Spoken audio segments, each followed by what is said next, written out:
here with a gold version of the Samsung Galaxy S6 this time. Let's have a look at how it compares with the iPhone 6. Now we looked at the S6 carefully yesterday, and here we've got the iPhone 6 right next to it. You can see in terms of size, actually it's pretty similar. It's also pretty similar in terms of thickness. The specs say that the S6 is slightly slimmer than the iPhone 6, but we're not quite seeing that ourselves. We think the S6 is a little bit thicker, particularly when you factor in that camera as well. The camera on the S6 juts out a lot more than it does on the iPhone 6.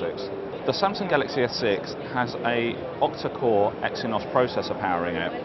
The iPhone 6 has a dual-core 1.4 gigahertz processor. That might sound like a massive difference, but actually the iPhone 6 is pretty powerful. We think the Samsung Galaxy S6 will beat it in benchmarks, but how it works on day-to-day, you probably won't notice much difference. Let's try and open an app at the same time. Let's try the camera app at the same time. In fact, the iPhone 6 performed a little bit quicker there, trying to get the camera app open. Let's try that again. You can see, fractionally faster on the iPhone 6. So in real day-to-day use, you probably won't notice a difference between the two in terms of performance. You may very well notice a difference in terms of battery though. The Samsung Galaxy S6 has a far larger battery than the iPhone 6, and we know the iPhone 6 just doesn't last that long. Now, for the first time, a Galaxy phone doesn't have a removable back, which means you won't be able to replace the battery, but that shouldn't be too much of a problem. What is a problem is the lack of microSD storage. Now that's something that Galaxy phones have always had, iPhones never have. Now there's not much differentiating these two devices now. We think that's a bit of a shame for Samsung, and we think some of the people that really follow Samsung and love their phones will be quite upset about the lack of microSD storage. Samsung are touting the premium materials used on the Samsung Galaxy S6, and yes, you've got the metal. The glass, unfortunately, is slightly cheapened by this mirror effect that we've got underneath. So as you can see, that really grabs fingerprints like no one's business. And it's the same on the back.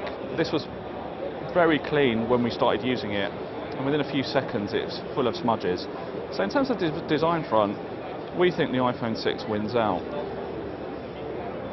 In terms of screen, the Samsung Galaxy S6 has got a 2K Super AMOLED display, and it is pretty special. It looks really good and the colours are fantastic. It pings off the screen a lot more, and dark scenes would look much better. Touch ID is brilliant on the iPhone 6. All you need to do is tap it and it opens, it unlocks. Sorry, we haven't got our fingerprints on this, so it won't quite work. It's the same with the S6 this time round. Instead of needing a swipe, which is really awkward, now all you have to do is rest your thumb on there and it will unlock. Moving on to the cameras, the S6 has got a 5 megapixel camera on the front, which uses larger size pixels, a little bit like the ultra pixel camera on the HTC One M8 and M9 use. The front camera on the iPhone 6 is a lot less powerful. It's only 1.2 megapixel, but it also uses oversized pixels to try and get better low light photographs.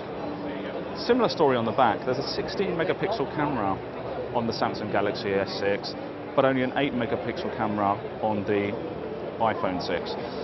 The Samsung Galaxy S6 also comes with optical image stabilization to help with those low light shots. What you don't get is the dual tone flash of the iPhone 6, but to be honest, that doesn't make a huge amount of difference to photos, and you shouldn't worry about that too much. You can see that the Galaxy S6 is very similar looking to the iPhone 6, particularly when you look at the bottom.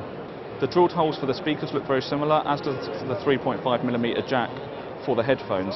And in the middle on the Samsung Galaxy S6 is the micro USB port and the lightning port on the iPhone 6. It's a very similar design. Power buttons on the right hand side, volume rockers on the left. The Samsung Galaxy S6 comes with a new version of TouchWiz, and Samsung have built it from the ground up. So the design is slightly different. Something that's happened is, instead of logos and icons, we've got just word links here. Dare we say, it feels a little bit Apple-esque. iOS 8 is a very simple system. It's been using text links for a while, since iOS 7. So another difference between the batteries is that the S6 has something called fast charging. Samsung claims that this lets the S6 charge in half the time it takes the iPhone 6 to. Thanks for watching. We'll have our Samsung Galaxy S6 review unit soon, so we'll have a much more comprehensive versus piece very shortly.